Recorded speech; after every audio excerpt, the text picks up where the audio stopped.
Hey Gemma, do you know— No.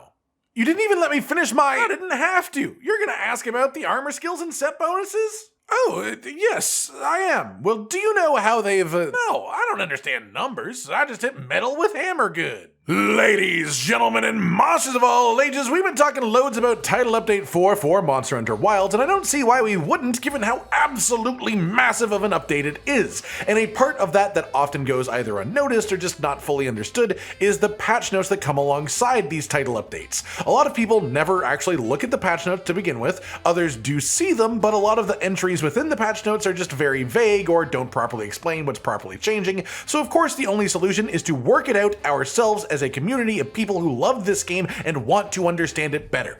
A couple of days back we went over the weapon changes from the patch notes, and today we are going to instead focus on the changes to skills and set bonuses in the patch notes, because there were a good few of these as well. A lot of these changes are genuinely impactful for one reason or another, so let's break down and talk about every skill and set bonus change from Title Update 4's patch, and go in depth on the actual numbers behind them too, from some testing and comparison before and after the patch. First note here then is actually very clear about what's going on. It is a change to the functionality of the guard up skill. Before now, the skill would let you block attacks that were otherwise unblockable, mostly being the super attacks of a handful of powerful monsters. And when that happened, you would also reduce the chip damage that you took while guarding those. But only for those specific few attacks, not at any other point.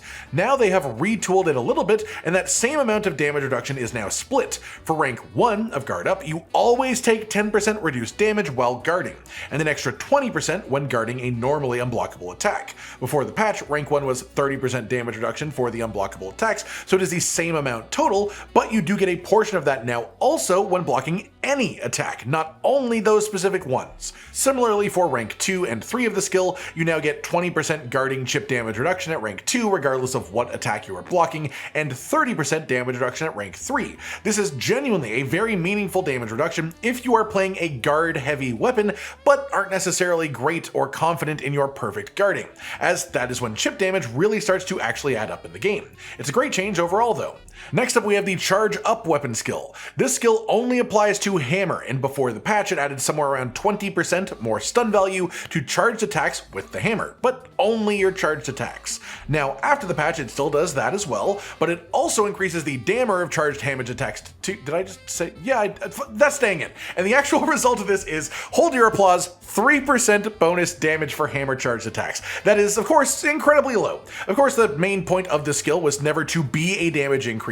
It never had that part before this patch. It was always meant to be another way to mess with your stun buildup, but it's very rare that increasing your stun buildup will get you an extra stun over the course of a hunt. Usually it will only make you get the same number of stuns, but they'll happen slightly faster, because you're fighting against escalating resistances on a monster each time that you get another stun. That said, it is 3% damage increase that is applied after all other damage calculations, so it's not like a 3% raw attack increase, it is a 3% overall damage increase, and given that our strongest attack is a charged attack, being Mighty Charge Swing, it might find its way into some hammer builds moving forwards, and if you do want the extra stun value, then you might as well use this instead of Slugger in my opinion, but it's not like 3% damage on charged attacks is worth more than like 2 ranks of critical boost or something like that, which is what it would be competing with usually in meta builds, so it's a good change. It makes the skill more relevant, but it's probably still not going to be a meta skill.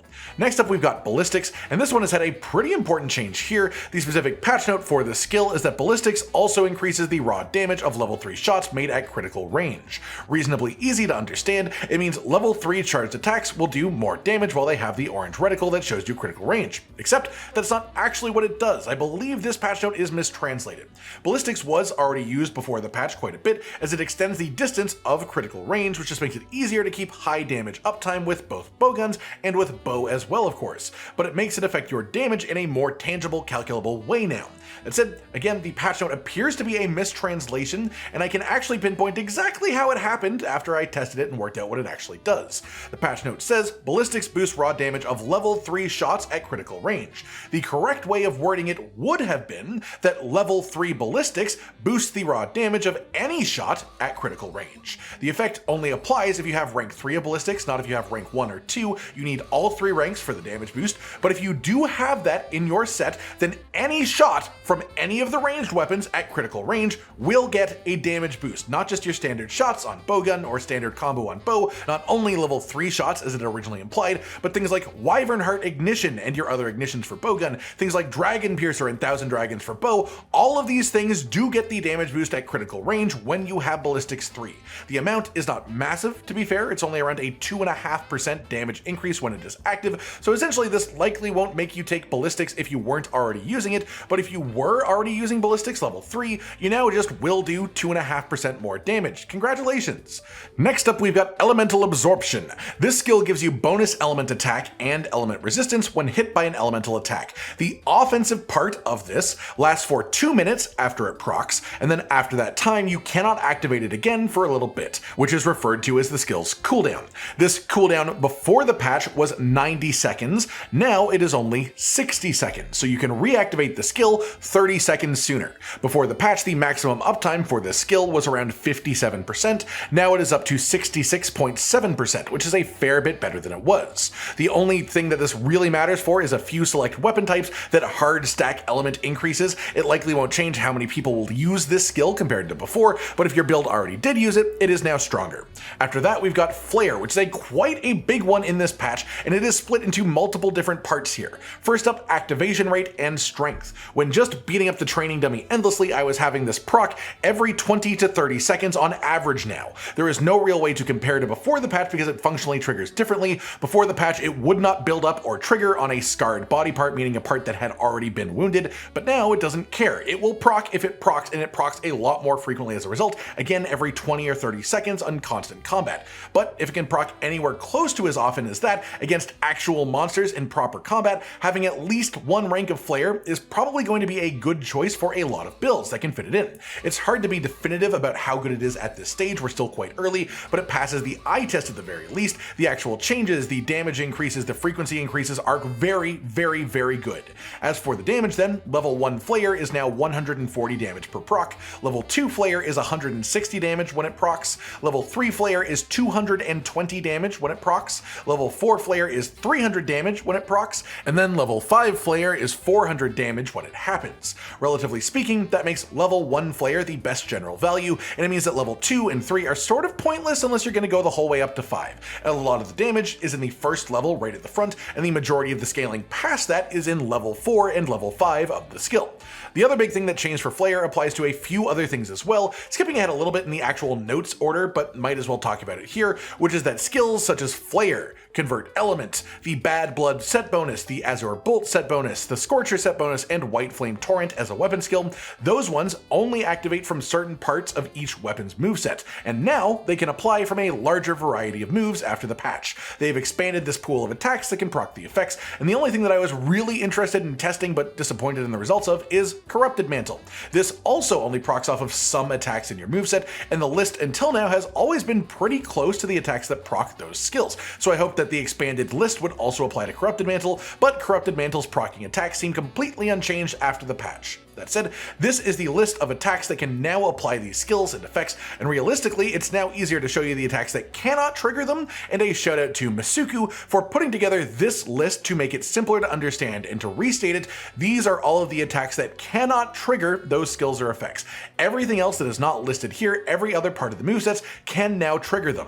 Then let's talk about Binding Counter. This is the Jin Dahaad set bonus, increasing attack after you recover from web status, frostbite, a pin attack, or power clash. This used to be a 60-second duration after it activates, now it is up to a 90-second duration, so it lasts 50% longer, which makes it even better than it used to be. After that, then we have the Flawless Armor skill, which is Gravios' set bonus. This gives you damage reduction from any hits taken while at full health. This used to be a really tiny bonus. The 2 set bonus was 5% damage reduction, and the 4 set bonus was 10% damage reduction, which is obviously barely anything, but now it has been improved so the 2 set effect is a 20% damage reduction when you're at full health, and the foreset effect is a 35% damage reduction while you're at full health. We now have reached a point where that is actual meaningful amounts of reduction. It still won't be used for offensive meta sets, of course, but there are absolutely ways that this can be useful in a lot of survivability focused builds now, where before it just wasn't really worth it at all. Or hey, the new gogmazios weapons, you could roll part of the set bonus on the gog weapon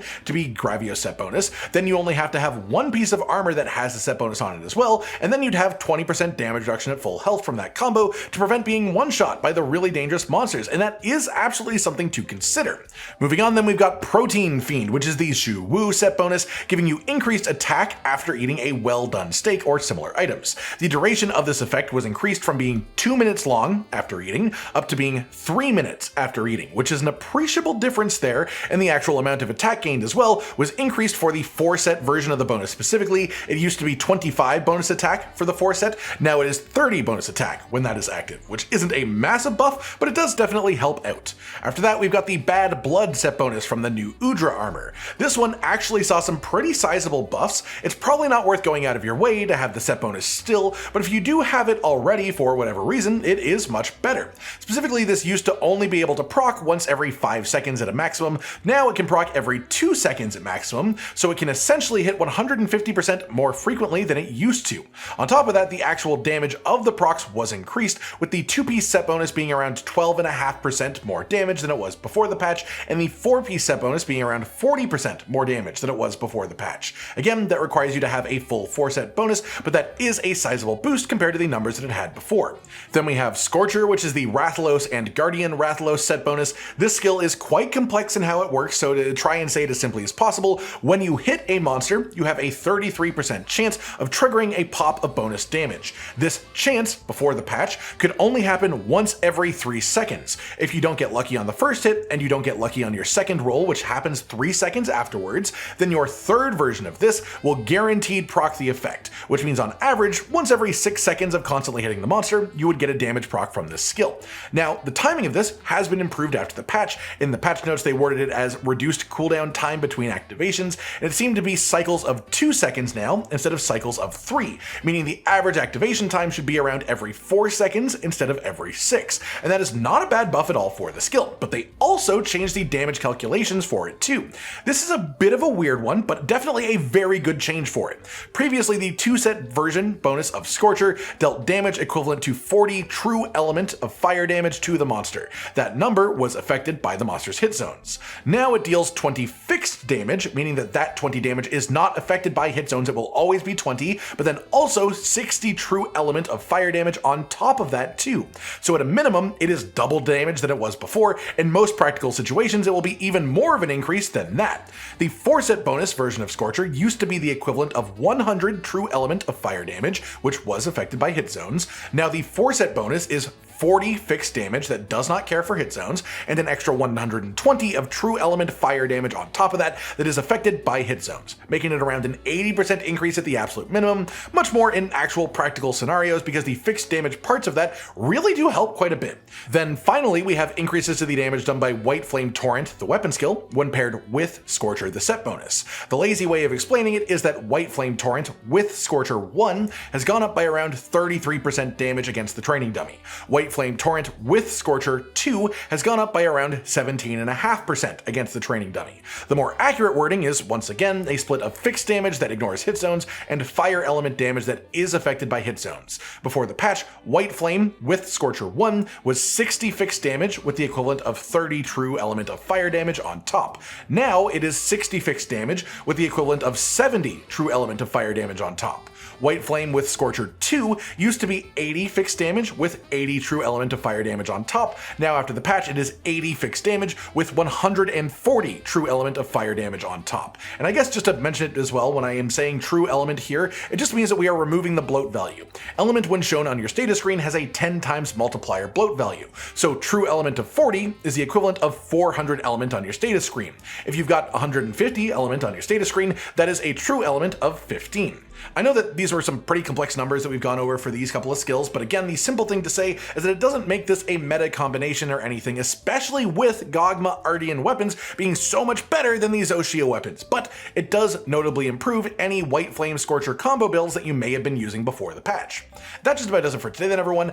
All of the skill and set bonus related changes made in this patch that came with Title Update 4, what they are, what they mean, and the actual numbers behind them, so you can have some solid comparisons and a good idea of whether these skills or set bonuses are actually worth using for you now or not. I hope you've enjoyed this, and hopefully it helps you out in the journey to make your own perfect ideal build, whatever that may be. Like if you liked the video, subscribe to the notification bell for more, and most importantly, ladies and gentlemen, until next time, stay sweet. Josh, Cotton, and Hollow with the videos, dropping the humor like a hammer on your tippy toes, bringing entertainment on a daily arrangement to take our insanity and turn it into entertainment. Yes, I said entertainment twice, to reiterate that it is nice to look into your faces on a mostly daily basis when you let us in your homes to make the whole world a stage. Goodbye.